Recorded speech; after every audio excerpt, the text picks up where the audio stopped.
as much as I like Michele Bachmann, and as much as I'd like her to be president and beat Obama,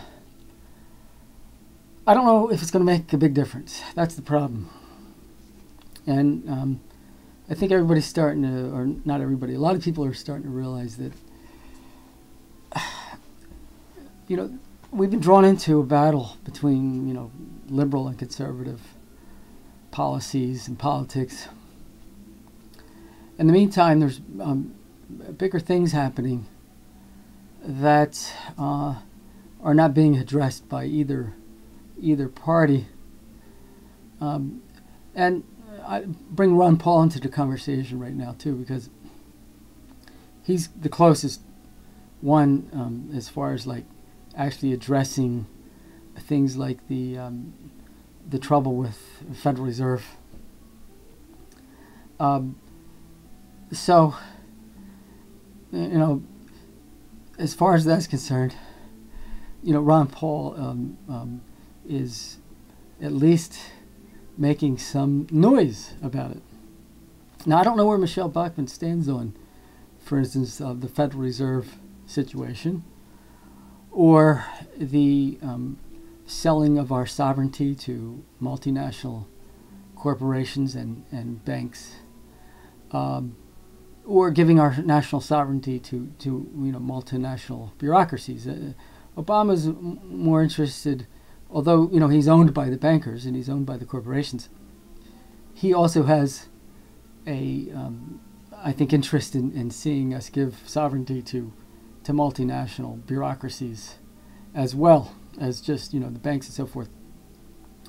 But sooner or later, something has to be addressed. Now, if Michele Bachmann, came out and I guess revealed too much about her, if she has such a thing, a opposition to the Federal Reserve, then she may get shot. Okay, so I guess you can't expect her to be too vocal about certain things. But I mean, I wouldn't. I'm not expecting somebody to get in as a usual politician. In other words, one who's just interested in liberal versus conservative, or Democrat versus Republican, and then actually get in there and then actually turn on the Federal Reserve and make the important changes that actually are going to be meaningful, stopping our country from being sold out. So, the fear is that you're just going to get a lot of those negatives. You're still going to get the Federal Reserve running the show and the multinational banks and corporations running the show. But even Ron Paul, and the reason I just don't make a video, Ron Paul for president, is because I think that so many other people are, already taking care of that.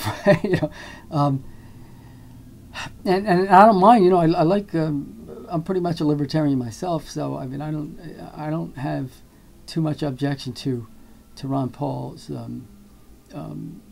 lot of his policies might seem radical to conservatives and liberals alike, but I don't really care that much about those things because ultimately, if you give the nation over to some global government, then who cares whether we're giving a conservative government to a conservative country to the globalist or a liberal country to the globalist. It's not going to matter that much at that point. So I don't even hear Ron Paul though talking about what really needs to be done in terms of in order to save the American way. And what I mean by the American way is having self-government and freedom. I don't think it could be done on a national scale any longer. I think that unless you had national referendums, I still don't like the idea that let's suppose that on a national referendum, there's,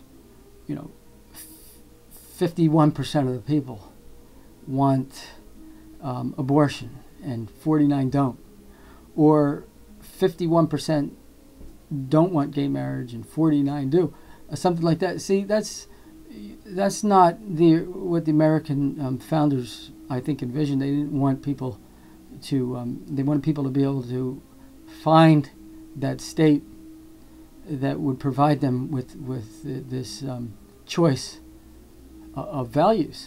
You see, and that's what we don't have anymore. We're trying to get everybody.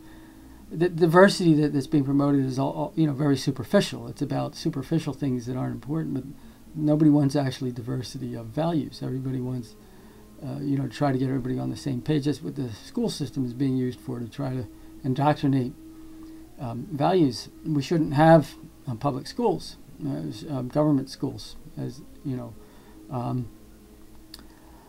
But I don't. I think that. See, what I'm thinking is you're not going to get the centralist government to self-correct. Even with referendums, I don't think that you're going to correct the centralist government unless one of the referendum is let's dissolve the union and go each state a separate way. If that was a referendum, then yes, we could save the nation, we could save freedom. But as long as that's not the point of somebody's presidential campaign, as long as that's not a referendum that's actually going to be entertained, as far as I'm concerned, there's no hope for America. We're just going to continue to lose our freedoms and lose our freedoms and lose our freedoms. And even if we have referendum, you're going to lose your freedoms to referendums. So my idea is let's split up to like-minded people. And that way, nobody can complain because they're going to get what they want. It's that simple. It's just pragmatism. It's right there in front of you. The only reason people are not able to embrace this idea is because of sentimental values that have been, ingrained into Americans thinking that we have to remain united. There's absolutely no reason for that. In fact, remaining united is going to destroy us. We're all going to go down together. So, I'm trying to preserve what the Founding Fathers had originally intended.